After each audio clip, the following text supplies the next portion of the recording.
21장 1절에서 17절 말씀까지입니다. 하나님 말씀은 요한복음 21장 1절에서 17절 말씀까지입니다.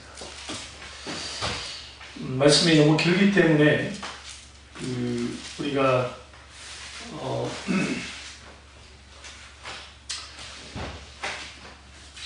15절에서 17절까지만 보겠습니다. 그들의 조각 먹은 후에 예수께서 시몬 베드로에게 이르시되 요한의 아들 시몬아 내가 이 사람들보다 나를 더 사랑하느냐 하시니 이르되 주님 그러하나이다. 내가 주님을 사랑하는 줄 주님께서 아시나이다. 이르시더니 어린 양을 먹이라 하시고 또 두 번째 이르시되 요한의 아들 시몬아 내가 나를 사랑하느냐 하시니 이르되 주님 그러하나이다. 내가 주님을 사랑하는 줄 주님께서 아시나이다. 이르시되 내 양을 치라 하시고 세 번째 이르시되 요한의 아들 시몬아 내가 나를 사랑하느냐 하시니 주께서 세 번째 내가 나를 사랑하느냐 하시므로 베드로가 근심하여 이르되 주님 모든 것을 아시오매 내가 주님을 사랑하는 줄 주님께서 아시나이다. 예수께서 이르시되 내 양을 먹이라. 아멘. 말씀 제목은 회복의 과정입니다. 말씀 제목은 회복의 과정입니다. 저는 성경에서 가장 사랑하는 성경 말씀이 뭐냐? 구약에서는 시편이고요. 신약에서는 요한복음입니다. 사실 요한복음이 없었다고 한다면 제가 본옥의 중생한 크리스찬이 되기 힘들었을 것이고 또 하나는 사명과 소명을 받기 힘들었을 겁니다. 그래서 성경 인물 중에 가장 사랑하는 인물이 누구냐? 예수님 빼놓고 가장 사랑하는 인물은 구약에서는 다윗을 너무나 사랑합니다. 그리고 신약에서는 사도 요한입니다. 많은 목사님들이 사도 바울을 사랑하는데요. 저 같은 경우는 사도 요한을 아주 사랑합니다. 그런 의미에서 요한복음은 저에게서 가장 중요한 말씀 중에 하나고 아주 정말 저에게서 가장 가치 있는 말씀입니다. 요한복음 20장과 21장 지난번에 그 회복 스토리 이야기하면서 제가 말씀드렸는데 요한복음 20장에 모든 것이 끝난 것 같은 느낌을 주고 딱 끝맺음하다가 갑자기 영화의 에필로그처럼 21장에 다시 스토리가 전개됩니다. 배경은 디베라 호수인데요. 이제 디베라 호수가 따로 있는 게 아니라 디베라, 갈릴리 그리고 또 하나 있는데 그러니까 어쨌든 그게 다 같은 명칭이에요. 한 장소인데 좀 명칭이 좀 다를 뿐이에요. 그래서 갈릴리 호수를 배경하고 있습니다. 바로 얼마 전에 예수님의 제자들이 예루살렘에 있었고요. 마가의 다락방에서 부활하신 예수님을 만났습니다. 그리고 이제 8일 후에 다시 예수님이 도마를 만나주셨고 그리고 난 다음에 주님이 이제 세 번째로 예수님이 그들에게 나타난 겁니다. 마가복음 16장 7절에 오면 가서 그의 제자들과 베드로에게 이르기를 예수께서 너희보다 먼저 갈릴리로 가시나니 전에 너희에게 말씀하신 대로 너희가 거기서 배우리라 하라 하는지라. 여기서 우리는 뭘 집중하셔야 되냐면 먼저 주님이 갈릴리로 가셨다. 분명히 주는 먼저 계셨어요. 갈릴리에. 제자들은 후에 왔고요. 그런데 부활하신 주님을 그들이 아직 만나지 못했습니다. 그러니까 그냥 있기는 그러잖아요. 사실 여러분 예수님의 제자들이 이곳에서 물고기 잡고 있을 게 아니라 기도하고 있어야죠. 아니 정결하게 예수님을 기다려야죠. 근데 그들은 그러지 못했습니다. 물고기를 잡은 겁니다. 왜? 먹을 게 필요하니까. 그래서 예수님은 먼저 갈릴리로 가셨고 제자들 후에 왔습니다. 그러나 우리는 성경을 보면 마치 제자들이 먼저 와 있고 그 다음에 예수님이 온 것처럼 되어 있습니다. 우리 이것을 통해서 뭘 알 수 있냐면 우리의 영적인 안목이 열려있지 않으면 주님이 먼저 와 계셔도 그걸 알아차리지 못합니다. 우리가 어떤 상황이나 환경 그 묶임이 있을 때에 그 묶임의 이유가 뭔가, 눌리는 이유가 뭔가를 추적하다 보면 사실은 그 이면에는 사탄이 우리의 중심을 흔들기 위한 일종의 두려움과 불안함이 있습니다. 혹은 막연함도 있어요. 예수님의 제자들이 왜 여기에서 물고기 잡고 있었을까? 막연했어요. 예수님은 기다리는데 언제 예수님 오실 줄 모르겠어요. 이미 오셨는데. 이런 상황이 지금 벌어지고 있습니다. 21장에. 성경의 총 주제는 회복입니다. 회복이라는 단어는 사실 뭐와 관계는 부흥과 관계가 있습니다. 리바이벌, 부흥. 그러니까 하나님의 모든 회복이 부흥이에요. 우리가 salvation 혹은 savior 했을 때 구원한다 할 때 구원자, 구원했을 때 구원이라는 게 뭐냐면 구해낸다는 거죠. 구해낸다. 그 구원이에요. 그런데 그 구원의 실질적인 그 의미는 어떤 거냐면 전적인 회복, 완전한 회복을 뜻합니다. 그러니까 주님이 나를 구원하셨다 할 때는 내가 지옥 가지 않고 천국에 가게 구원하셨다는 의미가 되는데 실질적으로 뭐가 여기서 가장 중요하냐면 근데 단순히 천국 가는 게 중요한 게 아니라 그건 뭐 당연히 중요하긴 하지만 여기에는 하나님의 전적인 회복이에요. 완전한 회복. 그 회복을 누구도 기다려요? 만물도 기다려요.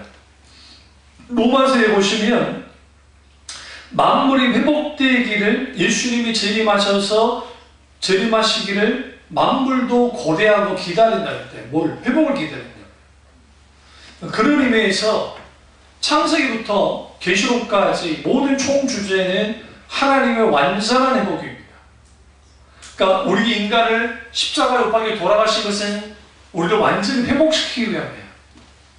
통합처 목사 하나가 거리에서 전도하면서 천국 가기, 그러니까 예수님 믿고 천국 가십시오 라고 하는, 그리고 혹은 예수님 믿고 천국 가는 것에 설교하는 것이 잘못됐다고 설교한 부목사가 하나 있었습니다. 얼마 전에 일이에요. 그 친구의 그 논조는 뭐냐면 예수님을 믿는다는 것은 천국 가기 위함만은 아니라는 거예요.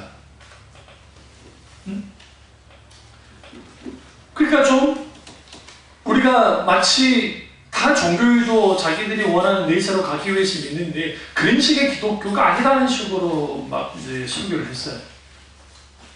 그리고 어떤 장로님 한 분이 이제 지상 논거에 이것에 대해서 분명하게 이제 반대했습니다. 그럼 나 그 부목사에게 물어보고 싶은 게 예수님이 공생의 기간에서 하시면 첫 번째 선포하는 게 회개하라 천국에 가까우니라. 물론 여기서 말하는 천국은 잘 들으세요. 우리가 죽어서 가는 천국이 가까웠다는 의미가 아니에요. 물론 포함하긴 하지만 여기서 말하는 천국은 Kingdom of God, 하나님의 왕국이 왔다는 거예요. 그런데 여기서는 하나님의 통치와 다스림이 왔다는 거예요.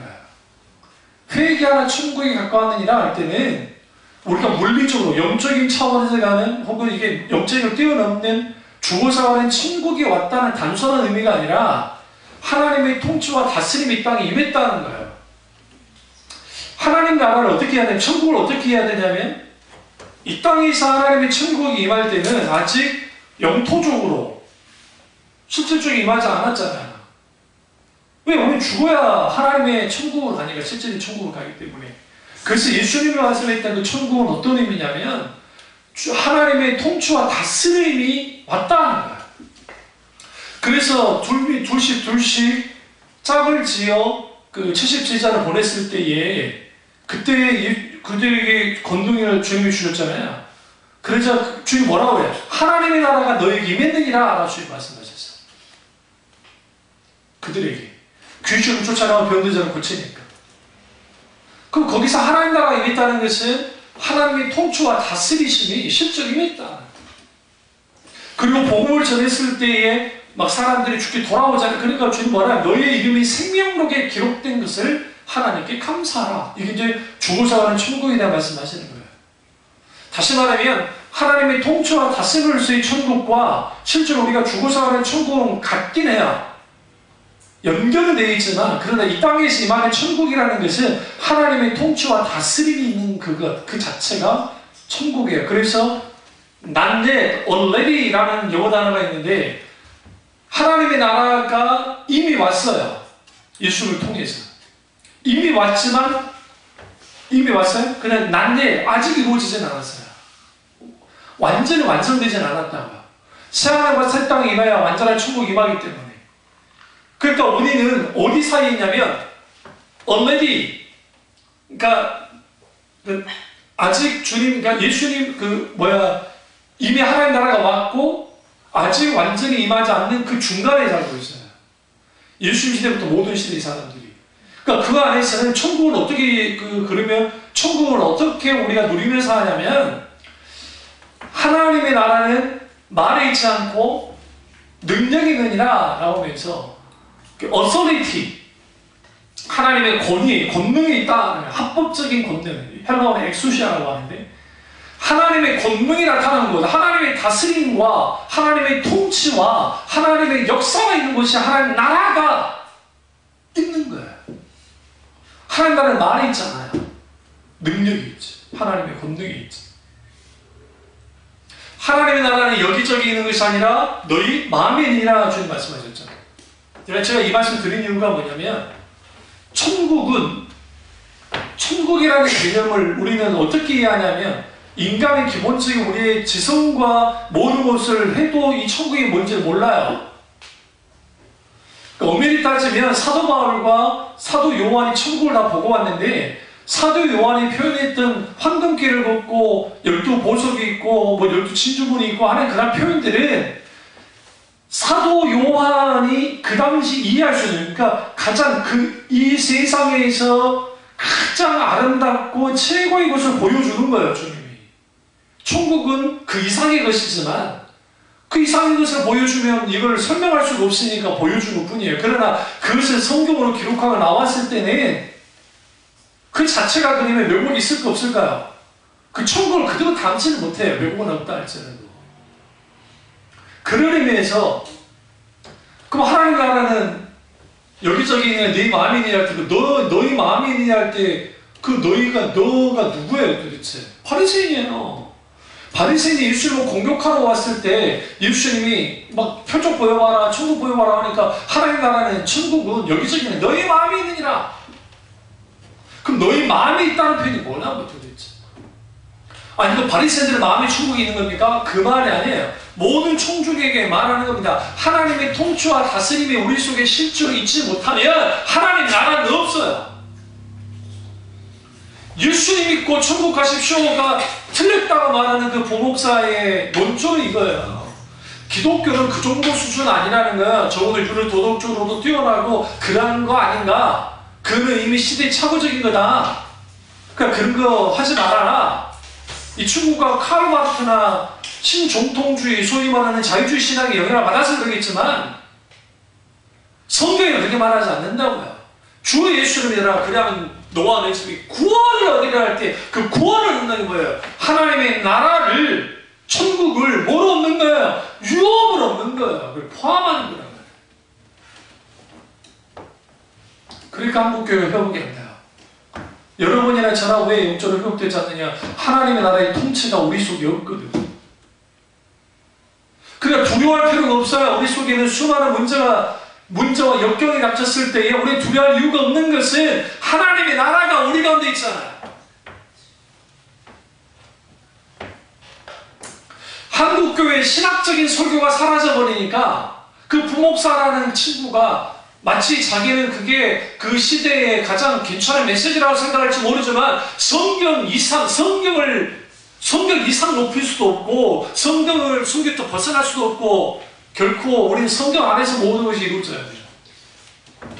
그래서 제가 젊은 시절에 20대에 고군분투한 거예요. 저는 아주 보수적이고 그리고 은사에는 열려있고 그리고 성경 말씀을 중심으로 자라났지만 신학을 하다 보니까 자유주의 신학이 있더라는 거예요. 처음 들어봤는데 어쩌다 강단의 목사님이 대충 있던 말은 있었지만, 그래서 제가 한 게 뭐냐, 그래서 그런 글들을 읽은 거예요.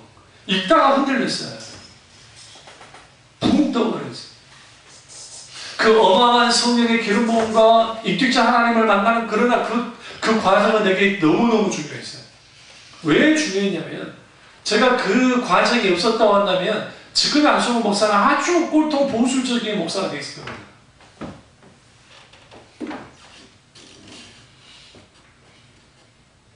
내 동기들이 몰트만 교수님이 내 안에 있을 때 거기 강좌 간다니까 미쳤냐고 하더니, 어떻게 희망의 신학을, 자유주의 신학자의 강좌를 너 간다고 그랬어요. 왜 간다고 그랬냐? 그분이 뭐라고 말하는지 제가 알아야 될 거 아닌가. 쭉 갔어요. 그리고 분별할 건 분별하고, 배울 거는 배우고, 그리고 왔단 말이에요. 반대는 존 파이퍼 목사님이 오셨을 때에 그때 강좌도 가고요. 아주 보수 개혁주의적인. 그러니까 제가 무슨 말씀을 이용하냐면, 왜 우리 회복되지 못할까? 복음 위에 확고하게 서 있지 못하면, 진리 위에 확고하게 서 있지 못하면 우리 회복은 없어요.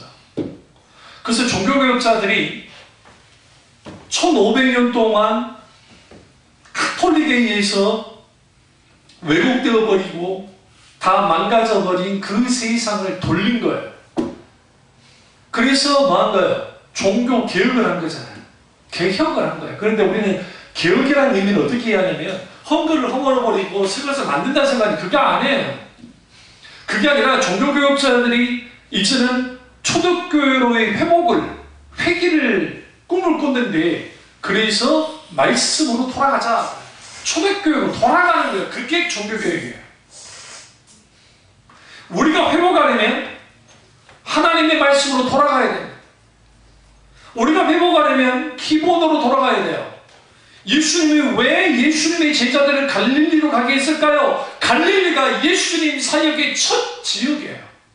공생의 지역이에요. 물론 가나 혼인잔치 할 때 그것을 사역을 하셨지만, 그거는 아직 때가 되지 않았는데 기적을 일으킨 것 뿐이에요. 실제로 예수님의 처음 사역은 갈릴리였다고요. 예수님은 의도적으로 예수님을 버리고 도망쳤던 누구를, 이 사람 예수님의 제자들을 첫 사역지였던 갈릴리의 호수로 오게 한 겁니다. 우리가 회복하려면 내 신앙의 원점으로 돌아가야 됩니다. 그 원점은 하나님의 말씀입니다.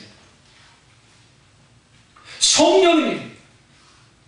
그 원점으로 돌아갔을 때 비로소 우리가 뭐하게 되어지냐면 주님을 바로 보게 되어 있어요. 그래서 성경의 모든 총주제는 회복입니다. 어떤 회복? 완전 회복. 내가 예수님 믿었어요? 그럼 여러분 가치는 어느 정도 가치예요? 응? 우리 안술련 집사 돈으로 한 사람은 얼마나 돼요? 몸값이. 한 장? 1억? 높게 평가하는데? 저는 만약에 뭐 그런 일은 없지만, 어쨌든 위임 목사이냐, 그냥 이렇게 그냥 단임 목사에 따라 달라요. 어떤 뭐 비행기를 타고 사고가 난다. 그러면 제가 위임 목사가 아니기 때문에 교회 국가에서 보상이 확 줄어요. 일반적인 직업 없는 사람 정도의 그것밖에 못 받아요.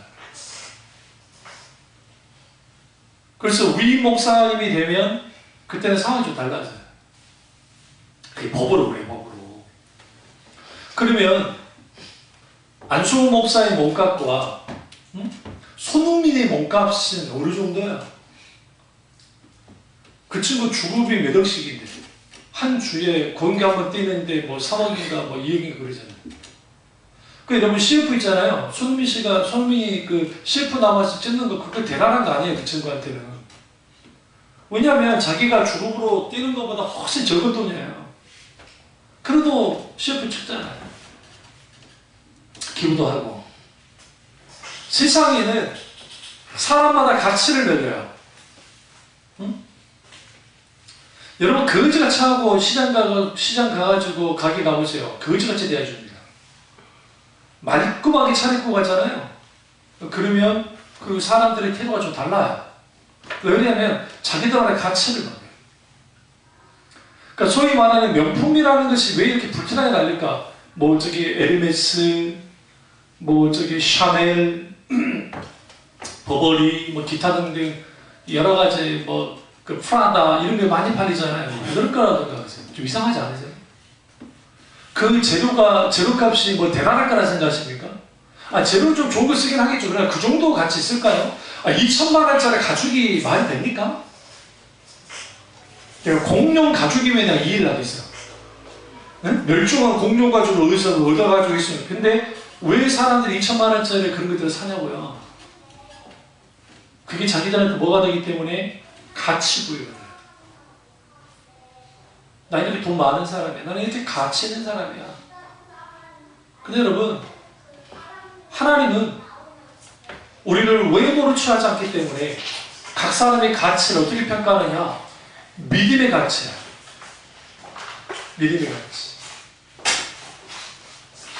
내 믿음의 가치는 예수 그리스도께서 십자가에서 죽으신 그 가치. 우주를 주고도 못 사요. 다시 말하면 우주보다도 큰 가치가 예수 그리스도의 십자가의 죽음의 가치야. 그 가치를 우리가 갖고 있어요. 구원받은 백성들. 그래서 주눅들 필요가 없어요. 나보다 연봉 많다고 해서 주눅들 필요 없고, 내가 좋은 대학 나오지 않았다고 해서 주눅들 필요가 전혀 없다고요. 그러나 우리도 모르게 주눅이 들죠. 왜냐하면 그들이 가지고 있는 그 돈, 그들의 권력, 그들의 명예, 그들의 그러한 것들, 사람들이 그를 쫓아나갑니다. 그러나 문제는 뭐냐면 그렇다고 해서 그들이 온전한 회복을 경험했느냐? 그렇지 않습니다. 금으로 뭐로 다 취장한다고 해서 그들의 가치가 달라집니까? 그렇지 않습니다. 성경은 철저하게 하나님의 자녀가 회복되기를 원합니다. 아브라함이 그랬고요, 야곱이 그랬고, 요셉이 그랬고요, 욥이 그랬고요, 다윗이 그랬고요. 너무나 많은 하나님의 사람들이 뭘 경험했느냐? 회복의 사건들을 경험했습니다. 여기에 이 회복의 사건에 있어서 중요한 게 뭐냐면 구원, 화해, 치유, 부흥, 종말, 이게 다 구원의 사건이에요. 치유도 하나님의 회복의 사건이에요. 구원받는 거 회복의 사건이에요. 화해, 회복의 사건이에요. 가장 먼저 하나님과 화해해야 돼. 사람과 화해해야 돼. 리바이벌, 부흥은 당연한. 근데 이제 좀 이해가 안 되는 게 있죠. 종말이 이해가 안 되죠. 왜 종말이 회복의 사건인가? 묵시적 종말과 예언적 종말이 있습니다. 신학적으로. 여러분의 성경에서 읽는 구약에서의 주로 종말들은 다니엘서나 에스겔서를 제외하고 대부분의 종말서는 예언적 종말이에요. 예언적 종말은 뭐냐면 하나님이 종말을 주신다. 그 세대, 그 세대를 향한 종말이에요. 그냥 묵시적 종말은 전 인류의 종말이 많아요. 그런데 그 예언적 종말 속에는 꼭 담겨있는 게 무슨 메시지가 담겨있냐면 남은 자의 회복을 향한 메시지가 있어요. 그러니까 하나님이 매를 때릴 때는, 하나님이 심판하실 때는 뭘 전제로 해요? 회복을 전제하고 때린다고요. 그러니까 구약의 하나님, 여호와 증인들 요즘 판치죠. 아주 요즘 꼴보기 싫어 죽겠어. 또 이것 때문에 뭔 이유인지 갑자기 막 아침 일찍부터 내가 운동 나가는데 내 눈을 그냥 열받게 만들어서 그냥 굴고 있어. 추워 죽겠는데 덜덜 떨면서 굴고 있어. 근데 그 갑판대에 서놓고 그 여호와 증인들의 생각은 뭡니까? 구약의 하나님은 공포의 하나님이에요. 폭군의 하나님이라고 생각합니다. 그럼 아주 이해하지 못한 거야. 하나님을 제대로. 구약의 하나님 막 사람들을 쓸어버리고 하니까 막 불태워서 죽이고 그러잖아. 하나님이 막 땅을 갈라서 막 죽이기도 하고. 그러니까 우리는 무슨 생각을 하냐? 우리 하나님은 너무 잔인한 것 같고 그렇지 않아요. 하나님이 일부라도 죽이지 않으면 전체를 다 죽여야겠고 나머지를 구원을. 그래서 하나님의 회복이 전제예요. 무시적 종말은 완전한 구원을 위한 하나님의 또 다른 차원의 하나님의 그 뭡니까? 행동입니다. 이제는 더 이상 눈물도 없고 고통도 없고 죽음도 없는 그러한 일들을 하기 위해서 주님이 묵시적으로 종말하는 거예요. 그래서 예수님이 종말의 주님으로 오시는 거예요. 그 죄님이 없다고 주장하는 사람들 있죠? 그 사람들은 뭐냐면 사랑의 예수님이 어떻게 옷을 이렇게 종말하겠냐, 그런 웃기는 소리예요. 하나님을 잘못 이해하고 있어요. 주님은 알파와 오메가이기 때문에, 처음과 나중이기 때문에 주님은 뭐예요? 모든 역사를 종말시킵니다. 그리고 종말의 이유는 뭐예요? 완전한 회복을 위해서.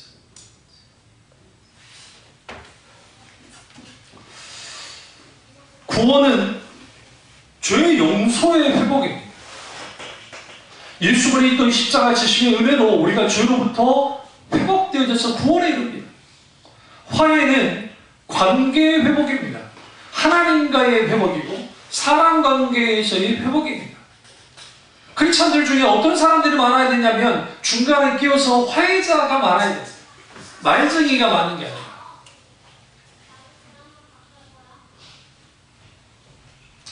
치유는 마음과 육신의 질병에 대한 회복입니다. 예수님의 공생의 사역 가운데 가르치시고 전파하시고 힐링, 여러분 잘 아시는 주님이 치료하신 사역 중에 예수님의 사역의 3분의 2가 치유하는 사역이 있습니다. 엄청난 사역. 70% 이상이 예수님은 치유하는 데 집중하셨어요. 근데 그 치유라는 게 단순히 육신의 병을 고치는 데 초점을 맞춘 게 아니에요. 착각을. 만약에 예수님이 육신의 병을 고치는 데 집중하셨다면 베데스다 연못을 가가지고 다 고쳐버려요. 저 같으면 그랬을 거예요. 그럼 저는 슈퍼스타예요. 왜? 베데스다 연못이 바로 예루살렘 성전 옆에 있어요. 여기는 뭐예요? 종교 지도자들의 아지트예요. 응? 성전이 이미 병들었잖아요. 강도의 구별로 예수님 말씀하셨으니까. 그곳을 그 옆에다 핵포탄 터치는 거 뭐가 달라요? 똑같죠. 이 사람들이 지금 바로 성전 옆에 있던 베데스다 연못에 있던 이 사람들의 병을 내가 다 고쳐버렸어. 그 사람들 들고 일어나면서 야 내가 수십 년 동안 있던데 야 니네들은 지금 뭐라 뭐야 지금 예수가 나 한 방이나 고쳤잖아. 들고 일어나자. 아마 혁명이 일어났을걸요? 근데 예수님은 인간 영혼의 구원에 관심이 있으셨어요. 병 고침은 하나의 과정일 뿐이었어요. 물론 병 고침과 구원을 주님은 같이 보셨어요. 그래서 베데스다 연못에 있던 그 38년 된 병자를 향해서 네가 구원받았느냐고 했다고 예수님이. 의도적으로. 병이 치유받았느냐는 말씀도 하셨잖아요. 성경 보시면 네가 치유받았다, 너가 치유가 됐다라고 한 적도 있지만 구원받았느냐는 의도적으로 했다. 그러니까 이걸 두고 난리가 난 거예요. 네가 뭔데 구원받았다고 주니까 하나님만 알 수 있습니다. 인자가 죄사함에 권세하는데 네가 알지 못하니까 그 권세가 누구로부터 하느냐? 하나님께로부터 왔다. 그러니까 사람들이 막 죽여요 예수님. 치유는 육신의 병을 회복시킬 뿐만 아니라 병으로부터 자유케 하는 뿐만 아니라 마음의 회복까지 연결됩니다. 그러나 이 모든 것들은 결국은 영혼과 결부되어 있어요. 부흥은 전적인 하나님의 살아서 역사하는 하나님의 행동하십니다. 다시 말해 걸쓸 수 없는 물결이에요. 하나님의 부흥이 임하게 되면 불신자들도 하나님 앞에 무릎 꿇게 돼요.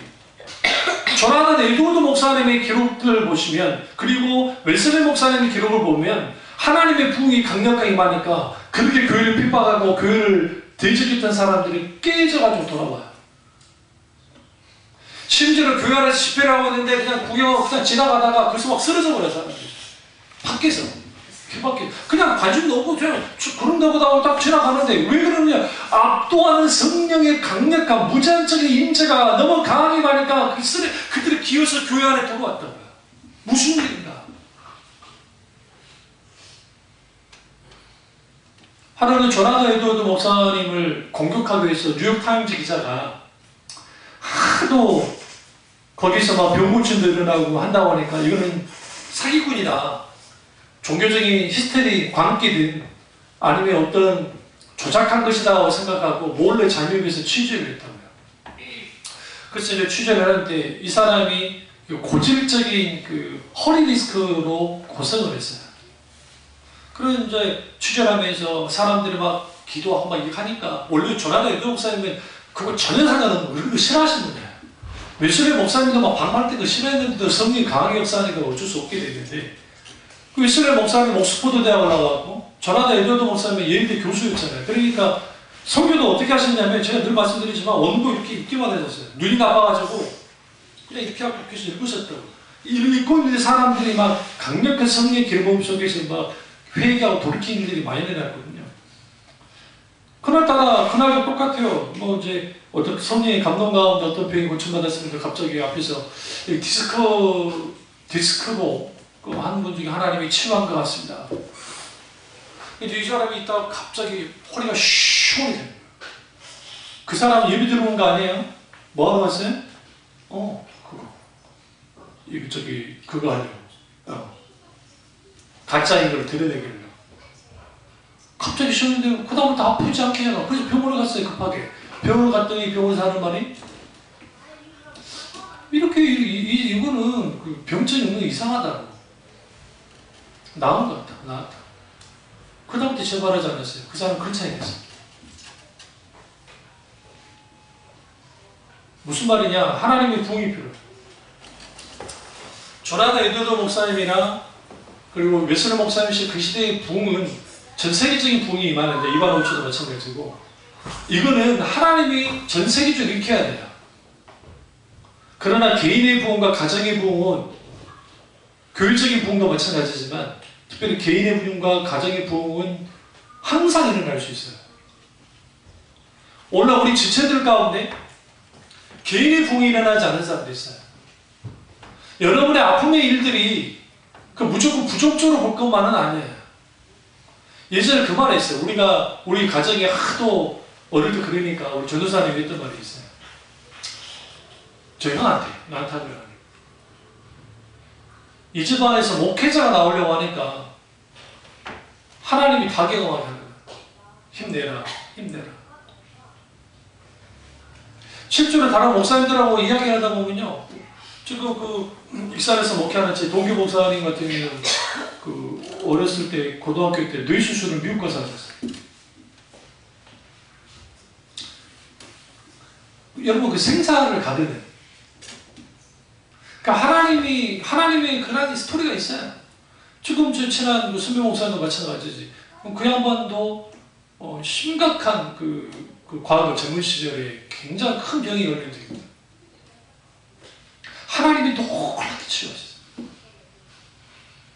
그러니까 기사로 보고 다 때려치고 주님 길을 갔잖아요. 저도 이렇게 하고 있고. 그러니까 그들만의 스토리, 사연들이 있어요. 여러분이나 누구나 인생에 살면서 스토리 없는 사람 없어요. 그런데 그것을 우리는 어떻게 볼 거냐는 거예요. 세상 사람들처럼 내가 그냥 아파서 그냥 넋두리 하는 그런 걸로 끝낼 겁니까? 아니에요. 우리의 아픔이, 우리의 힘듦이 개인적인 부흥으로 가도록 해야 돼요.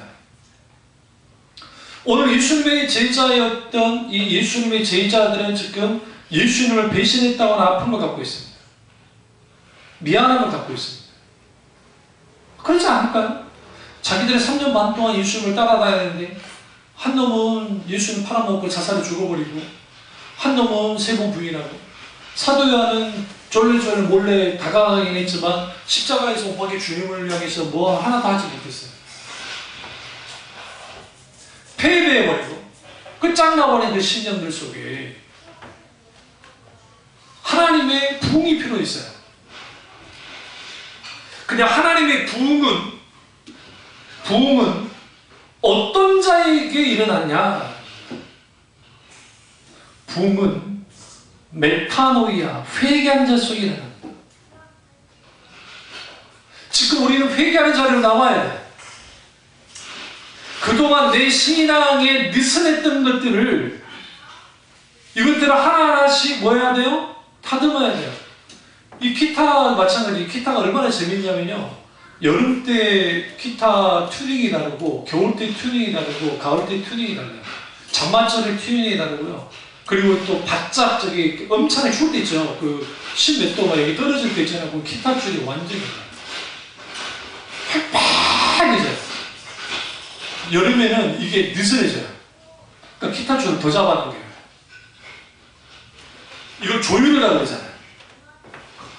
인생을 살면서 신앙생활 하면서 조율해야 돼요. 계속. 이런 하찮은 악기도 조율하면서 쓰는데 한 인간이 하나님 앞에 살아가면서 조율하지 않는다는 거 이것만큼 어리석은 게 없어요. 피부 관리만 하지 말고 몸매 관리만 하지 말고 영혼 관리를 해야 돼요. 영적 관리를 해야 된다고요. 왜 우리 교회가 아주 작은 교회지만 교회 홈페이지에 설교가 올라간다 생각하십니까? 그거 여러분 진짜 그 작업이 별거 아닌 것 같지만 그 작업이 그래도 좀 그래요. 교수가 있는 우리 형이 있는 교회도 못 올려요. 그냥 어떤 성도 하나가 영상 하나 찍어가지고 그냥 유튜브에 좀 올리는 정도지. 그럼 왜 이 설교들을 수요 예배든 금요 예배든 이런 설교들을 왜 계속 올리느냐? 제 설교가 좋기 때문이 아니에요. 설교가 좋고 나쁜 게 없기 때문에. 그러니까 잘하고 못하고 없으니까. 다만 뭐 해라는 거냐면 지속적으로 말씀에 뭐 해라는 거예요. 노출되라는 거예요. 그리고 조율해. 그게 메타노이야. 회개하는 거예요. 하나님 앞에 회개해야 돼. 내 아픔을 가지고 나가야 돼. 가정 회복은 어떻게 일어나냐? 개인의 회복은 영적으로 조율해서 주님과의 관계 속에서 잃어버렸던 이런 신앙의 잘못된 어떤 무너졌던 것들 다 회복해야 하는 과정이 필요해요. 그는 개인의 경건의 연습을 통해서 충분히 회복이 돼요. 근데 가정은 관계적이기 때문에 나 하나 회복한다고 해서 다 회복되는 거 아니에요. 그러나 그럼에도 불구하고 내가 영적으로 이걸 강한 쪽이 약한 쪽에게 영향을 끼치듯이 나의 영적인 강함이 약한 쪽에게 영향을 끼치도록 만들어야 돼. 이게 초대교회의 크리스찬들이에요. 다시 말하면 개인의 부흥이 있는 사람 속에서 영적으로 기도로 그 가정을 장악을 해야 돼요. 말씀으로 장악을 해야 되고 물이 위에서 밑으로 흐르죠. 위에서 밑으로 흐르듯이 해야 돼요. 그래서 초대교회의 성도들, 특히 여자들이 어느 정도이냐면 죽기를 가게 하고 주님을 믿었기 때문에 그 서슬퍼런 시대에서 살아남았어요. 그리고 자녀를 낳았잖아요. 자녀를 어떻게 양육했어요? 크리스찬을 양육했어요. 그래서 로마가 뒤엎어진 거예요. 로마가 소위 말하는 무슨 어떤 국가에 넘어진 게 아니라 여자들한테 넘어진 거예요. 어떤 여자들? 크리스찬 여자들. 근데 그 크리스찬 여자들이 많습니까? 소수였어요. 왜? 신을 알렸기 때문에. 근데 거기에 복음이 전파되고 그들의 하인들이 주님을 영접하기 시작하고 달라지기 시작하니까 가정이 바뀌어버려요. 그 자라난 아이들이 어떻게 나옵니까? 당연히 하나님을 믿었죠. 하나님을 믿으니까 나라를 뒤엎어버렸어요. 오늘날 마찬가지입니다. 개인의 부흥은 필수적이에요. 개인의 부흥이 되려면 막힌 태가 열려야 돼요. 막힌 태가 열리려면 헨리 브레카비 목사님이 말했던 것처럼 하나님을 경험하는 삶, 하경 삶이 우리 가운데 일어나야 돼요. 하나님을 경험하는 삶이. 하나님을 경험하는 삶이 우리 가운데 일어나려면 우리는 믿음의 결단을 통해서 뭐가 필요해요? 전환해요. 다시 말하면 대가를 주는 결단을 통해서 조정해야 돼요. 하나님 앞에. 대가를 주면서. 그 대가는 내가 그렇게 좋아하는 여러 가지 세상 것들을 끊기 시작하면서 하나님께 돌이켜요. 하나님께. 그러면서 주님과의 만나는 시간을 자주 갖고 주님과 함께하는 시간을 자주 가질 필요가. 그렇다고 해서 여러분의 일상적인 삶을 살지 말라는 거 안에 그럼에도 불구하고 그래. 그 속에서 개인의 부흥이 일어나기 시작하면 동시적으로 가정에는 뭐가 일어나야 되냐면 일단은 기도를 좀 목해요. 충분히 기도하는 그리고 그 가정 속에서 이제는 내가 뭐 해야 되느냐? 손해받는 자의 삶으로 나가기 시작해야 돼. 어쩔 수 없어요. 예수님 그랬듯이. 그리고 그 속에서 한 걸음 한 걸음 지혜롭게 나가기 시작할 때 가정의 부흥이 일어나는 거예요. 그 가정의 부흥이 일어나면 자연스럽게 뭐까지 연결돼요? 구성원이 어쨌든 교우들이니까요. 교회 부흥까지 연결돼요. 그 교회 부흥의 가장 큰 핵심은 목회자가 영적으로 뛰어있어야 돼요. 첫 번째. 여러분도 목회자님 기도 많이 하셔야 돼요. 단순히 건강만 해주십시오. 건강 중요하죠. 그런데 불구하고 목회자가 영적으로 깨어있지 못하면 불행한 거예요. 응? 돈만 밝히는 목사, 뭐만 밝히는 목사 돼버리면 환장을 앞에서는 그럴듯하게 할지 모르지만 뒤에서 그러면 어떡할 겁니까? 그리고 교우들이 하나님 앞에 뭐 해야 되느냐? 부르짖어 기도하며 나와요. 그런 의미에서 개인의 부흥과 가정의 부흥은 그리고 교회의 부흥은 연결이 되어 있어요. 같이 나가게 되어 있어요. 방향은 이렇게 있습니다. 교회에서 하나님의 놀라운 부흥의 역사가 나타나면 자연스럽게 가정에 개인에게도 임하고 거꾸로 개인의 부흥이 일어나면서 자연스럽게 가정과 교회의 영향을 서로 상호 아주 좋은 영향을 끼치기 시작해요. 그게 중요해요. 그리고 종말은 끝이 아니라 새로운 세상으로의 회복되는 거예요. 새하늘과 새 땅으로의 회복. 그런데 회복은 저절로 되지 않는다는 거예요. 성경에서 말하는 회복의 사건은 감동의 사건입니다. 하나님의 행하심에 대한 감동의 사건. 오늘날 아픔을 갖고 사는 사람들이 많습니다. 힘들고 어렵습니다. 교회를 다니는데 그게 끝나면 안 됩니다. 교회가 살려내야 됩니다. 이 세상에 회복이 필요하지 않는 사람이 없어요. 서로가 회복의 사람이 되어야 되고 교회는 교우들의 회복의 터전이 되어야 돼요. 영혼을 살리는 일을 감당하는 것이 교회의 사명입니다. 근데 회복은 저절로 되지 않아요. 그래서 오늘 사도 요한이 이 요한복음 21장을 통해서 뭘 볼 수 있냐면 하나님이 회복하시는 4가지 과정을 볼 수 있어요. 첫 번째 과정은 하나님이 찾아오십니다. 회복의 첫 번째 과정은 찾아오시는 거예요. 하나님이 찾아오셔요. 예수님이 찾아오셨어요. 예수님이 먼저 찾아오셨어요. 굉장히 중요해요. 요한복음 21장 1절에 제자들에게 자기를 나타내셨으니 주님이 나타내신 겁니다. 여기서 또 나타내셨다. 세 번째 주님이 찾아주신 겁니다.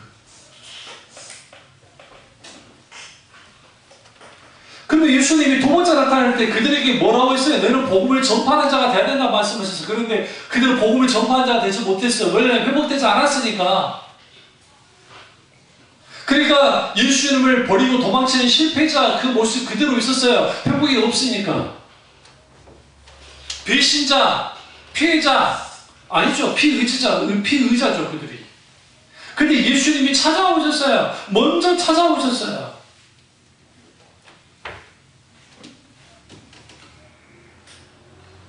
그거 아십니까? 예수님은 우리에게 항상 찾아오십니다. 배신해도 뒤통수를 쳐도. 그래서 여러분 회복이 일어나는 곳에는 하나님이 찾아오심의 사건이 필요해요. 그 대표적인 게 엘리야입니다. 엘리야가 로데나무 밑에서 유다 강에서 죽여달라고 하나님께 부르짖잖아요. 그때 하나님이 찾아오십니다. 까마귀를 보내서 뭐예요? 천사를 보내서 그에게 먼저 지시합니다. 까마귀를 보내요. 뭘 주세요? 그러니까 하나님께서 먼저 그렇게 하시는 이유는 뭐냐면 하나님이 찾아오시는 사건이 없으면 인간은 숨을 쉴 수가 없어요. 그러니까 내가 힘들고 내가 잘못해가지고 죄를 져서 그렇든 어떤 상황이든 하나님이 찾아오심이 필요해. 하나님이 찾아옵니다. 근데 사탄의 가로막습니다. 안 보이게. 우리 눈을 가로막. 하나님께 눈을 들지 못하는 분들. 그럼 어떻게 해요? 자기를 바라보게 해요. 환경 바라보게 해요. 상황 바라보게 해요. 사탄 어떻게 만듭니까? 끝으로 몰고 가요. 그래서 항상 주님은 첫 단추를 뭐예요? 긍휼과 사랑으로, 은혜로 사람들에게 찾아오십니다. 이때 찾아오셨는데 시시비비를 따지지 않으세요. 너 왜 그랬니? 우리는 따지잖아요. 그때 나한테 왜 그랬어? 그때 나한테 왜 그랬어? 그러면 무슨 일을 벌집니까? 싸우자는 소리예요. 그때 나 이래서 그랬다. 그 방송에 그 TV는 사랑이 싣고 있잖아요. 거기 그 MC고 요즘에 그 이름 까먹었는데 그 사람이 나왔는데 친구하고 15년 전에 10년 전인가 뭐 15년 전에 좀 자그마한 이제 그러니까 오해가 있어가지고 완전히 정말 진짜 친한 친구인데 헤어진 거죠. 서로 간에. 그래서 그 주식으로 15억 다 날리고 힘든 상황에서 친구가 도와준다고 한 말을 좀 오해해가지고 관계가 깨진 거죠. 깨져가지고 이제 한 10몇 년 만에 만났는데 조용구 씨가 그 뭐예요 안 만나줄까봐 굉장히 걱정했어요. 친구한테 미안한 감정이 있고. 근데 그 친구를 이제 딱 만났는데 세상에 바로 어제 만난 것처럼 나 미안해. 뭐가 미안하냐. 근데 오랜만에 친구 뺨을 때리는 거예요. 친하게. 이 새끼야 왜 이렇게 있어? 그러니까 거기서 막 하는 거예요. 그게 진짜 관계인가 아세요? 친한 관계. 하나님이 우리가 찾아오니까 하나님 우리에게 찾아오셔가지고 너 왜 그랬어? 제자들한테 도마 1번 나와. 베드로 2번 너 나와. 너 왜 그랬어? 야고보 너 섭섭하다. 요한이 너 그거 아니지? 그랬으면 그들이 설 자리가 없었을 거야. 이 세상에서 가장 어리석은 사람들이 설 자리를 일으켜 만드는 거예요. 회복의 첫 번째 열쇠는 설 자리를 주는 거예요. 응? 우리 어머니가 그걸 못했다고. 그걸 제가 후에 깨달았어요. 내가 나이가 들어보니까 그래도 그 아버지의 설자리는 필요했다는 거예요. 그 설자리 속에서 하나님 어떻게 해서 어떻게 변할지도 몰라요. 뭘 안 변할 수도 있었겠지만 세상에서 어리석은 사람들이 설자리를 빼앗아 버리는 거예요. 근데 예수님은 설자리를 주시는 거예요. 설자리를. 아무 말도 하지 않으셨어요. 괜찮아. 세상에 심지어 주님이 처음으로 밥을 차리셨네? 뭐가 예쁘다고 먹으라고.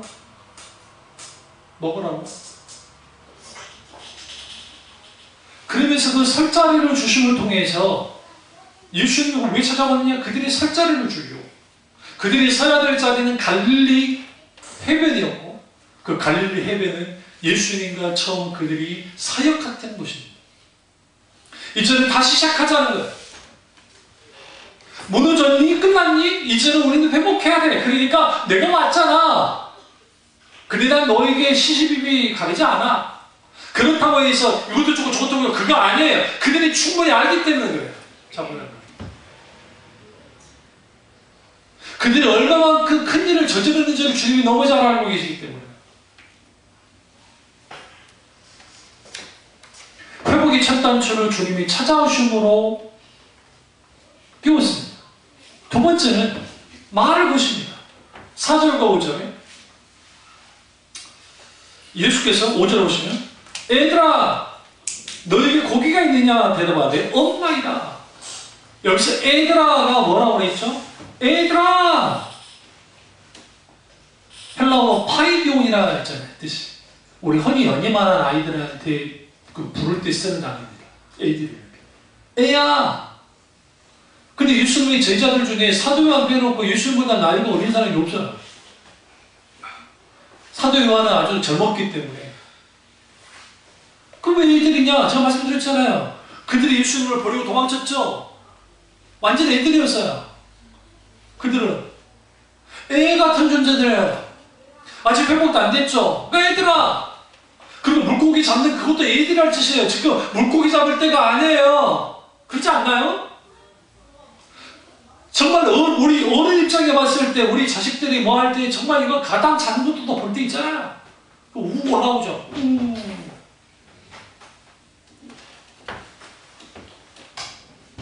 근데 예수님이 불러다가 베드로 너 이리 와. 누가 고기 잡아라 했어? 너가 이 정신 있어 없어? 지금 누가 고기 잡아라 했어? 지금? 고기 잡을 때야? 그랬나요? 아니야. 얘들아 고기 있냐? 물었어요. 그럼 주님 모르고 불렀어요? 아시죠. 한 마리도 못 잡은 거. 없나이다. 또 잘났어. 없어요. 얘들 같잖아요. 여러분 좀 이걸 굿 이미지네이션, 좋은 상상하면서 한번 읽어보세요. 선생님.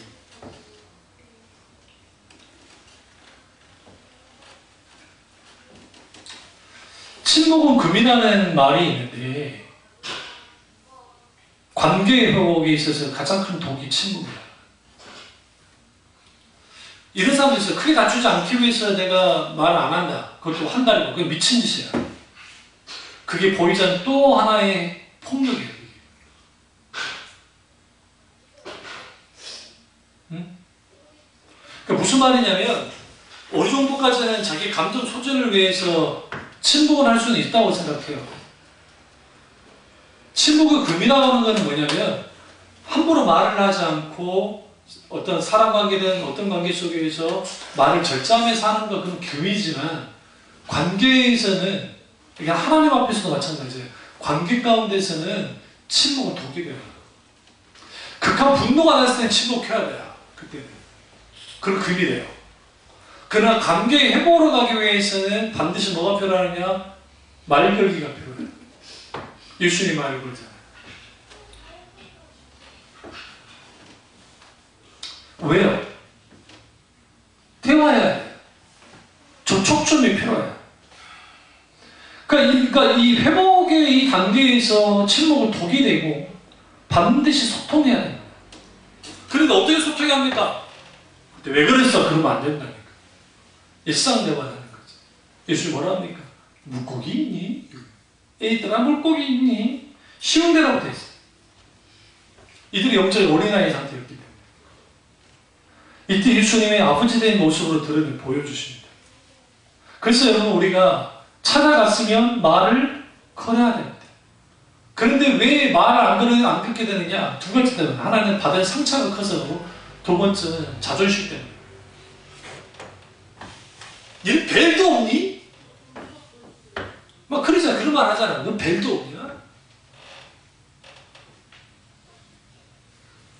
상처가 크니까 혹은 자존심 때문에. 근데 예수님은 자존심을 뛰어넘을 정도로 강하신 분이에요. 내가 3년 반 동안 어떻게 이것들을 양육을 했는데 네 뒤통수를 쳐. 일을. 응? 공자가 제자들이 많았는데 공자 제자 중에 뒤통수 치는 제자들은 생각보다 많았다.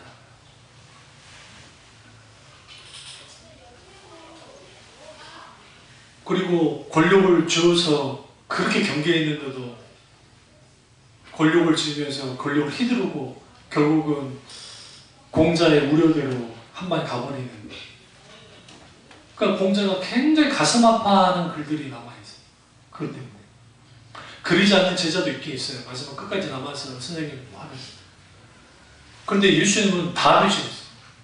공자는 괜찮은 놈애들도 있었는데, 괜찮은 제자라도 있었는데, 놈이 아니고 제자라도 있었는데, 예수님에게는 없어요. 누구만, 여자들만 있어요. 근데 여자들도 그냥 울면서 막 따라가죠. 그럼 왜 여자들은 아무 의미가 없었느냐? 그 시대가 여자는 사람 취급을 안 했기 때문에. 죄송 말씀인데. 그러니까 제자들이 지금 예수님이 하는 이 일이 너무 큰 일인데 예수님은 자존심을 내세우지 않았어요. 뭐밖에 없었어요? 회복시키고자 하는 마음만 갖고 있었어요. 근데 여기서 이제 하나님과의 관계 속에는 하나님 우리에게 회복시키라는 마음만 가지시고 찾아와서 우리를 하시는데 사랑 관계는 이거예요. 일단 내가 먼저 회복되기 위해서라도 말을 걸어야 돼.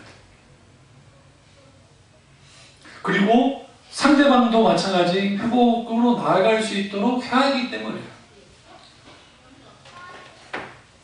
그게 아주 중요합니다. 얘들이 토라주고 막 가만히 있어. 물론 그것이 너무 심하면 훈계해야 되는 상황도 있을 것이고 어쩔 때는 또 어쩔 때는 말을 걸으면서 할 것도 필요해요. 그러지 않을까요? 그게 부모의 심정이죠. 부모가 애들한테 자존심을 세워서 뭐 하겠어요? 그래서 여러분 영적으로나 심령적으로나 마음이 먼저 센 쪽, 그러니까 강한 쪽이 말을 먼저 걸어주는 거예요. 듣는 쪽은 어렵지 않게 못 이긴 척하면서 뭐 해야 돼요? 다가가야 돼요. 그래서 여러분 이 말걸기의 사건은 아주 그 성경에서 위대하고 아름다운 사건인데 엘리야가 호렙산에 딱 올라갔잖아요. 그때 하나님 말 건 거예요. 엘리야야, 엘리야야, 네가 어디 있냐? 몰라서 물었어요? 아니에요. 호렙산 정상에 가라니까 세상에 올라가다 동굴 안에 들어가 버렸네. 성경에 보시면. 그러면 엘리야가 왜 동굴 안에 들어갔어요? 나 지금 말하기 싫다, 귀찮단 말이지. 그러니까 하나님이 누가 나한테 말 시키지 말라는 거예요, 제발. 그러면 하나님이 모세한테 하는 것처럼 모세야 하면서 우렁차게 막 그렇게 하면 좋겠는데 성경이 이렇게 말합니다. 세미한 음성으로 주님이 말씀하셨다. 엘리야야, 엘리야야, 네가 어디 있느냐. 하나님 우리에게 먼저 이렇게 오셔서 말을 겁니다. 사탄은 못듣게 막습니다. 왜? 하나님의 음성이 들리는 순간 상황이 바뀌어서 커바디스 말고 배너 영화에서 이게 이제 헐리우드가 그렇게 만들긴 했지만 그 있지도 않는 사건이지만 예수님이 십자가에 못 박혀 올라가실 때 배너 주인공과 눈이 총 맞춰요. 일부러 그 장면을 주는 거예요. 그게 눈의 언어잖아요. 말로만 말이 언어가 아니잖아요. 눈주도 말을 할 수 있잖아요. 행동의 언어 가운데.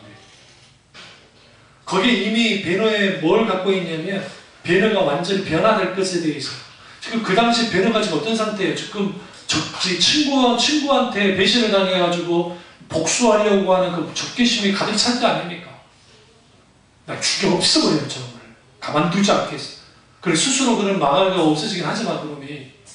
근데 예수님과 눈이 마주치고 한 다음에 다 누이와 어머니가 다 죽은 줄 알았는데 문둥병을 걸었던 그들이 예수님 때문에 완전히 고침받고 배너 주인공이 완전히 뭐야?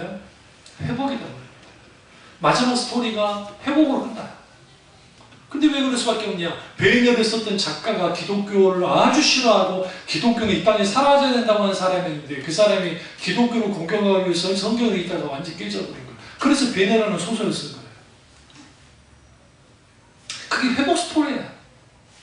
그 친구의 배신으로 나락에 떨어지고 그래서 노예뿐만 아니라 완전히 우리나라와 마찬가지로 격군이라는 게 가짜 비참했대요.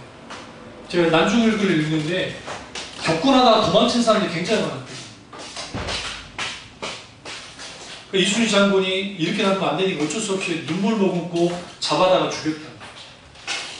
보는 앞에서 목을 쳐서 죽였다. 전쟁 쓰니까 전쟁 상황인데 격군이 도망치면 어떡할 거야? 누가 노를 칠 거야? 얼마나 힘들었겠어요. 그러니까 그런 나락에 떨어졌어요.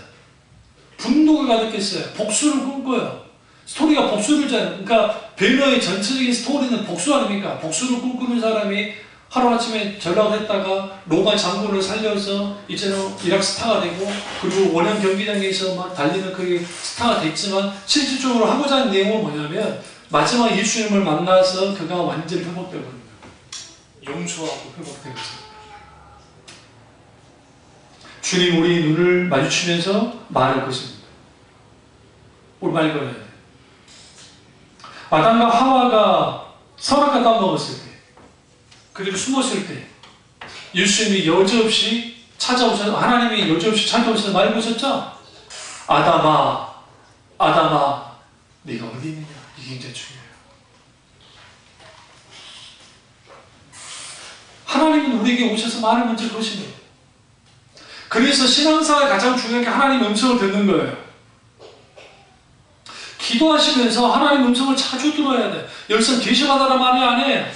내적인 감동으로 주로 하나님의 말씀을 통해서 음성이 듣고 오늘 설교 말씀을 통해서 하나님 음성이 들리기도 하고 때로는 대화 속에서도 하나님 음성이 하나님의 어떤 관점들이 보여지는 거예요. 때로는 꿈으로 환상으로 보이기도 하고. 근데 그 속에서 하나님의 음성이 들려졌을 때 그게 나를 회복시켜요. 어쨌든 이런 상황 저런 상황 내 마음이 무너지고 깨졌는데 어떤 누군가의 조언이든 아니면 훈계든 아니면 위로든 그것 때문에 다시 일어나게 되었잖아요. 그런 모든 것들은 하나님 말 얘기예요. 그래서 하나님은 말을 것입니다. 뭐 하려고? 회복시키시죠. 그래서 그 코바디스 도미네라고 하는 단어가 있는데 이 코바디스라는 영화에서 이런 카톨릭이 만드는 이야기입니다. 뭐 베드로가 다시 그 로마에 핍박이 있으니 도망 나왔다가 중간에 예수님을 만나가지고 다시 돌아갔다. 그건 전설이에요. 근데 그 뭐에서 착안한 거냐면 베드로가 예수를 부인했잖아요. 그걸 착안한 거니까 그건 잘못된 생각이에요. 왜 그러냐면 베드로가 그 성경에 보시면 요한복음 21장 쭉 보면 이제 네 마음대로 하지 않고 남이 너에게 띠띠우고 남이 그렇게 한끌하면서 그렇게 되는 일들이 벌어요. 그 묵묵히 받아들입니다. 베드로가.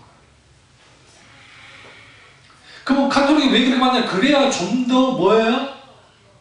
좀 더 리얼해요. 다이나믹해요. 저 로마 가보니 로마에 그 아피안 가도로가 있거든요. 그 아피안 가도로가 직선 우리 로마 이제 하이웨이 그 고속도로예요. 고속도로 같은 게 쭉 둘러 있어요.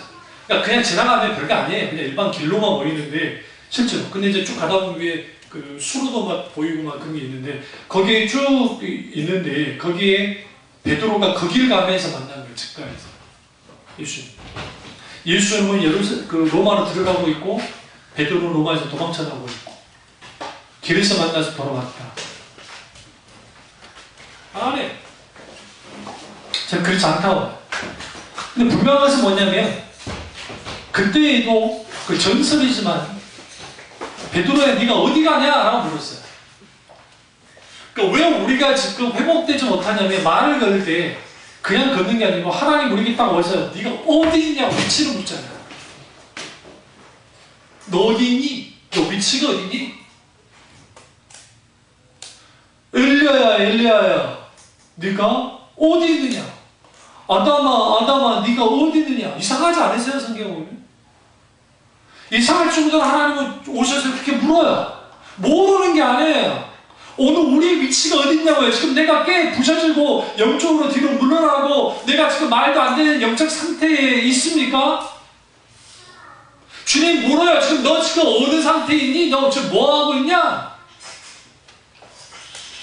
이때 우리는 뭐라고 대답하면 내가 여기 있나이다 그래야 돼요. 말씀하옵소서. 종이 듣겠습니다. 그 사람이 누구냐? 다윗입니다. 다윗의 위대함은 거기 있어요. 다윗은 어떤 자리에도 말씀하십시오. 제가 듣겠습니다. 바울도 마찬가지잖아요. 똑같이 주님 말씀하셔서 듣겠다는 거예요. 여기에서 회복이 있어요. 그러니까 인간관계 속에서도 대화 말 걸기 필요하지만 하나님이 내게 말을 걸어오실 때에 거기에 우리는 뭐해야 돼요? 납작업들을 말씀하십시오. 종이 듣겠습니다. 이런 태도 없으면 절대로 회복 불가능합니다. 세 번째는 필요를 채워줘야 됩니다. 회복의 몸짓은 상대방의 필요를 채워주는 거예요. 여기서 필요한 게 계산을 내려놔야 됩니다. 내가 A만큼 채워줬으니까 너 B만큼 채워줘야 돼? 그런 관계 없어요. 세상은 있어요. 세상은. 여러분 친구 관계 속에서도 내가 밥 한번 샀으면 다른 친구가 밥 한번 사야 돼. 정말 형편이 안 나가면 어쩔 수 없지만 그게 아니라고 하면 눈치 없는 그 애들 중에 뻥은 얻어먹기만 하고 사주다니는 애 있잖아요. 근데 지가 뭐 사먹고 할 때는 자기 돈은 자기한테만 잘 쓰면서 할 때는 안 하는 애들 있잖아요. 그러면 뭐합니까? 제껴둡니다. 다음에는 식사할 자리에 있으면 제껴둬. 왜? 해봤자 먹고 뭐 도움이 없어요. 그 세상은 그래요. 세상. 근데 예수님은 그러지 않아요. 제자들이 있는데 예수님께서 먼저 찾아가셨고 그래 말을 먼저 거셨어요. 그 다음에 야 오른쪽에 6절 보세요. 이르시되 그물을 배 오른편에 던지라 그리하면 잡으리라 하시니 이에 던졌더니 물고기가 많아 그물을 들 수 없더라. 그물을 들 수 없을 만큼 주님이 챙겨주셨어요.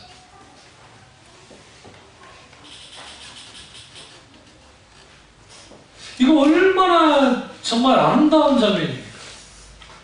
한 마리도 못 잡는 제자들, 물고기. 근데 이 상황은 물고기를 잡아야 될 상황이라고요? 아니라고요. 물고기 잡을 때가 아니에요. 정말 말도 안 되는 행동이죠. 그러면 여기서 성경에 보시면 이 물고기 없으면 예수님의 제자들을 못 먹입니까? 이미 예수님이 물고기와 떡을 준비해놨다는 게 성경에 보시면 이미 물고기 굽고 있었고요. 그 빵도 굽고 있었어요. 좀 더 달라 더 구웠을 뿐이지 예수님이 물고기. 왜? 그들이 잡아왔으니까. 여기서 우리는 뭘 할 수 있느냐? 하나님이 우리의 필요를 채우실 때 이미 하나님은 우리에게 필요한 것을 다 준비하고 계세요. 예수님은 이미 보세요. 9절 보세요. 6절 올라가 보니 숯불이 있는데 그 위에 생선이 있고 떡도 있더라. 예수께서 이르시되 지금 잡은 생선을 좀 가져오라 하시니 그러면 여기 지금 숯불이 있는데 생선도 있고 떡도 있었어요. 누가 준비하셨어요? 예수님이 장봐서 하셨을까요? 그건 알지 못하겠지. 어쨌든 예수님이 준비하셨어요. 뭐 하냐고? 필요를 채우려고. 밤새도록 물고기를 잡았지만 못 잡았습니다. 아침에 일찍 배고플 거 아닙니까? 그냥 그들에게 먹을 걸 필요로 채워주시는. 누군가에게 우리가 찾아오고 말을 거는 것도 끝나면 안 돼요. 그 다음에 뭐가 필요해요? 반드시 필요를 채워주죠. 예수님은 제자들의 필요를 충분히 채웠습니다.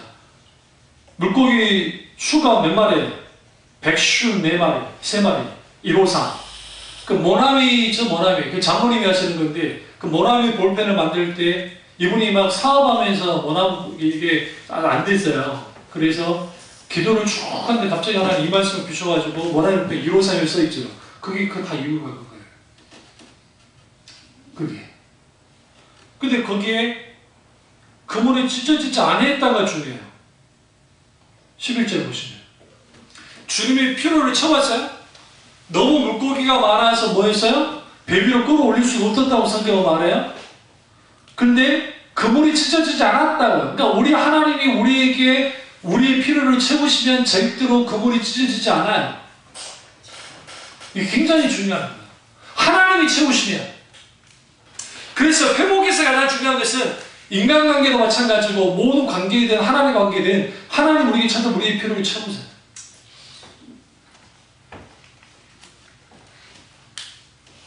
어떻게?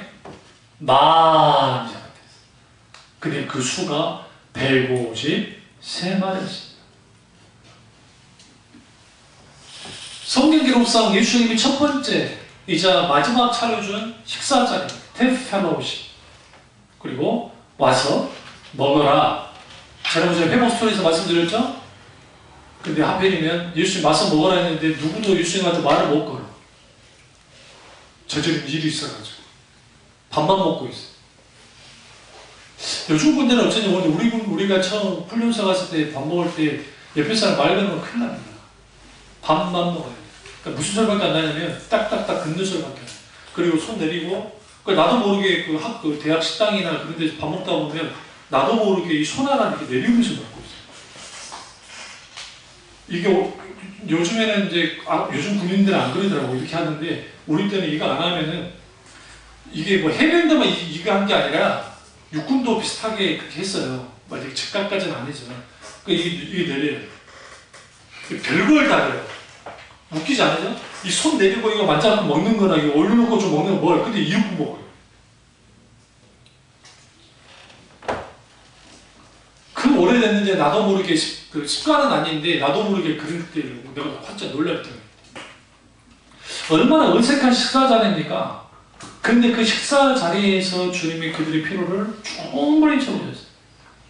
마지막 네 번째가 다시 기회를 주는 거예요. 회복은 다시 기회를 주는 거예요. 그러니까 하나님은 회복의 정점에서 기회를 주세요. 베드로 보십시오. 내가 목숨을 걸고 예수님을 지키겠습니다 했는데 도망쳤습니다. 부인했습니다. 배신했습니다. 그런데 예수님이 특별히 베드로만 불러가지고 먼저 대표로 뭐예요? 너 왜 그랬어? 라고 묻는 게 아니라 주님 이렇게 물어봅니다. 너 나 정말 사랑하니? 애들이 그런 말 아주 많이 하죠. 우리 애들처럼 이렇게 크면 그런 말 안 해요. 남다시고 와가지고. 근데 세 번씩 나를 사랑하냐고 주님이 물으셨습니다. 이게 회복의 위대한 사건이에요.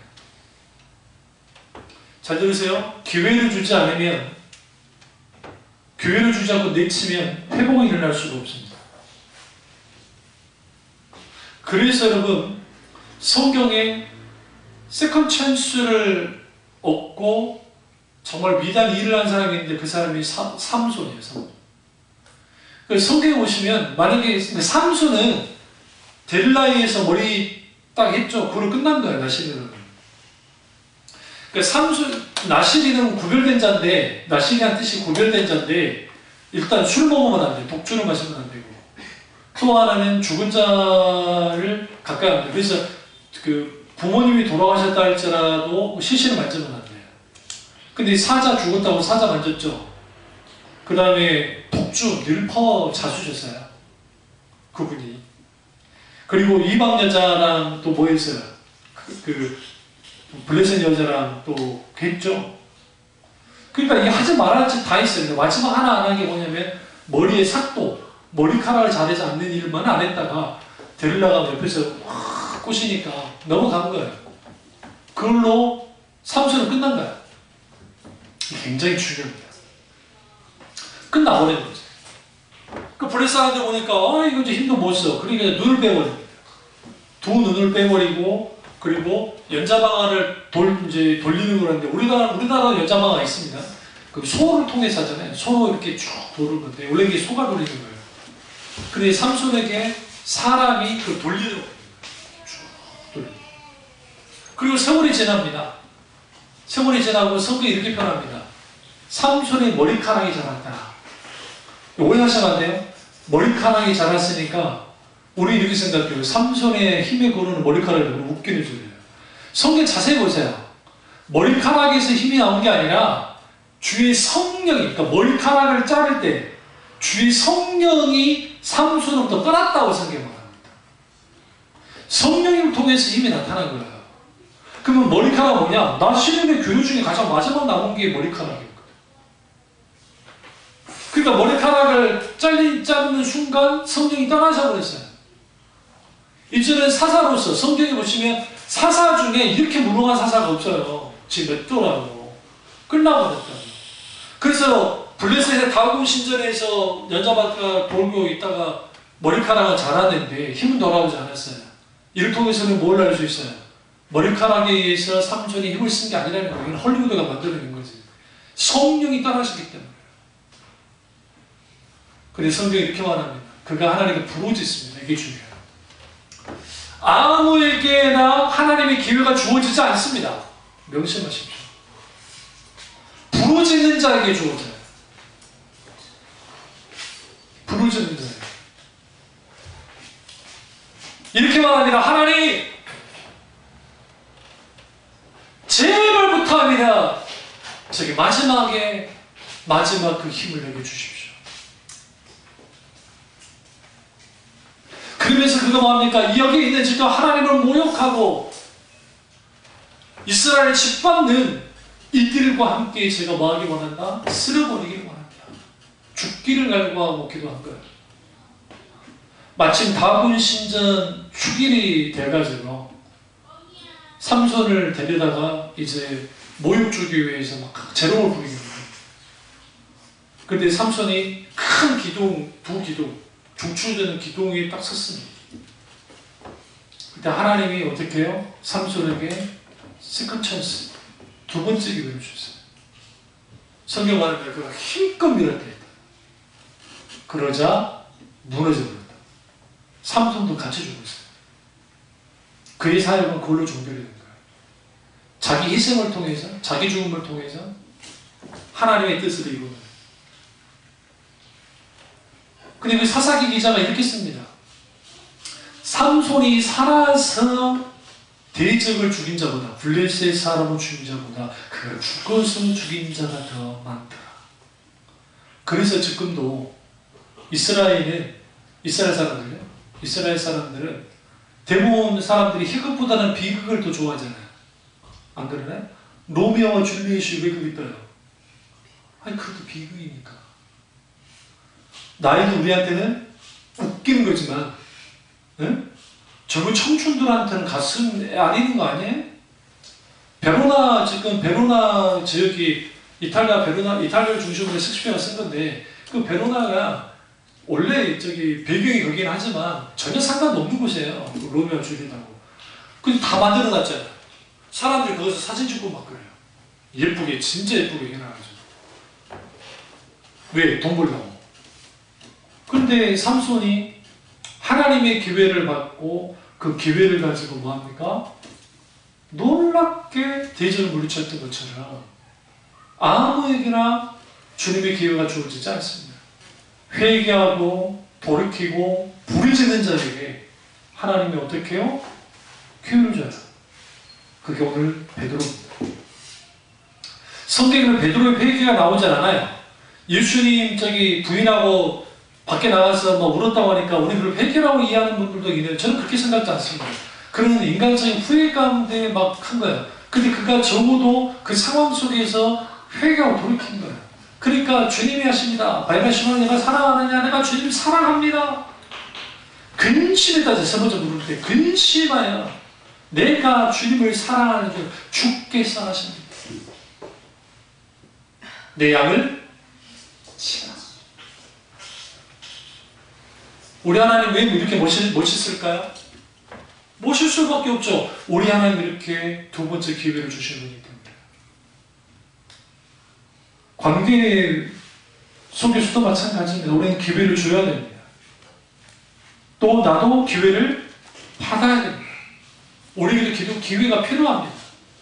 그래서 우리는 뭐 해야 되냐면 우리 속에 있는 죄스러움, 침묵했던 죄책감, 부활을 믿지 못했던 불신, 부활을 보고도 아무것도 할 줄 몰랐던 무능력, 이 모든 것들을 갈릴리 해변에 찾아오신 주님이 두 번째 기회를 주셨을 때에 이 모든 것들을 회복한 거예요. 그리고 40일 이제 예수님이 승천하시고 난 다음에 오순절날 마가의 다락방에 성령이 강하게 임하셨을 때 그 베드로와 그 예수님의 제자들은 딴 사람이 되어 있었어요.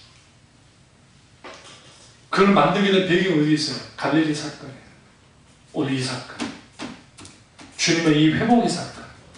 그게 예수님의 제자들을 바꿔버렸어요. 내 인생 안 바뀔 것 같아. 이런 말 하죠. 심리학에서는 성격은 바뀌지 않는다. 심리학에서. 아니 물론 이제 성경은 어느 정도 하는데 이제 기질은 바뀌지 않고 뭐 성격도 바뀌지 않는다고 하는데 기질 이상 뛰어넘는 게 있어요. 그게 뭐냐면 하나님이 주시는 성품이 있어요. 기독교 안에 그게 하나님의 신의 성품에 참여하는 자가 되어지면 기존적으로 강하고 막 이런 성격들이 성령님이 놀랍게 만지시기 시작하면 바뀌어져요. 물론 그건 은혜 안에 있을 때 가능하죠. 은혜가 없을 때. 베드로의 성급함이 사도행전에 나오는가요? 전혀 나오지 않아요. 성경 자세히 보세요. 전혀 나오지 않아요. 한 사건, 그냥 그 이방인들 식사하다 화장 놀라가지고 그 외식했던 사건 하나 빼놓고는 그가 없어요. 그리고 베드로가 성격이 아주 급한 사람이잖아요. 그러니까 충돌을 많이 할 것 같잖아요. 근데 다른 사람과 인격적으로 막 말로 막 충돌했다는 기억이 전혀 나오지 않아요. 이상할 정도. 왠지 아세요? 이 사건이, 갈릴리 사건이 베드로를 바꿔나가고 있어요. 우리는 어떤 강력한 성령의 역사를 통해서 막 사람이 바뀌어진다. 물론 그럴 수 있겠죠. 그러나 사실은 모든 인간은 언제 바뀌느냐? 하나님과 만났을 때, 하나님을 대면했을 때, 하나님과 일대일로 만났을 때. 오늘 이 요한복음 21장에 있는 이 사건이, 이 만남이 우리에게 필요합니다. 이 만남을 통해서 진정한 회복의 은혜가 있기를 주님을 축원합니다. 기도하겠습니다. 기도하실 때 이 말씀이 나의 말씀입니다. 우리 말씀 되게 달라 기도.